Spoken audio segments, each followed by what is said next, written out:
এই সংশ্লিষ্ট মন্ত্রণালয়ের মাননীয় মন্ত্রীকে বলতে চাই, রাজশাহীর সেই বিমানবন্দরে সেই ফ্যাসিলিটি যেন ওয়াইফাই ফ্যাসিলিটি যেন দেওয়া হয়।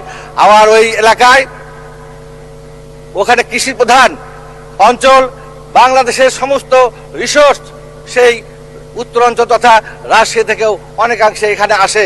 সেই রিসোর্সগুলিকে আমরা সমন্বিত করে কার্গো এয়ারপোর্টের মাধ্যমে যদি এয়ারপোর্ট চালু করতে পারি, বিমান ব্যবস্থা চালু করতে পারি, তাহলে নিশ্চয় আমরা শুধু ঢাকা থেকে রাজশাহী থেকে ঢাকা নয়, আমরা বিদেশেও সেটাকে রপ্তানি করে আমার ওখানে যে সমস্ত কার্যকরী ফসলাদি আছে সেইগুলিকে আমরা বিদেশে রপ্তানি করতে পারি এবং আমরা বৈদেশিক মুদ্রা অর্জন করতে আমরা সক্ষম হতে পারি। মাননীয় স্পিকার, আমার এই এলাকায় অনেক বেকার আছে।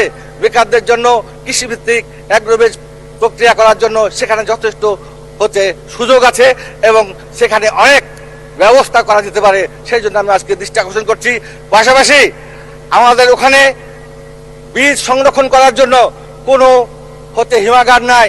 আমি অনুরোধ করব সেখানে বীজ সংরক্ষণ করার জন্য যদি ব্যবস্থা করা হয়, স্পেশালাইজড কোল্ড স্টোর নির্মাণ করা হয় এবং বিভিন্ন প্রক্রিয়া যেন আমরা অংশগ্রহণ করতে পারি, তাহলে সেখানে যেমন বেকার সমস্যার সমাধান হবে। পাশাপাশি আমাদের ওখানে আপনারা দেখেছেন মাননীয় স্পিকার, গত 3 দিন আগে পত্রিকাতে উঠেছে ওই রাজশাহী মেডিকেলের অব্যবস্থাপনার কথা। আমরা আজকে বলতে চাই সেখানে আরো অনেক ব্যবস্থা আছে। রাজশাহী মেডিকেল বিশ্ববিদ্যালয় প্রতিষ্ঠিত হয়েছে, কিন্তু সে এখনো আলোর মুখ দেখে নাই। সেইটিকে অচিরে আলোর মুখ দেখানোর জন্য প্রয়োজনীয় পদক্ষেপ গ্রহণ করার জন্য আমি মাননীয়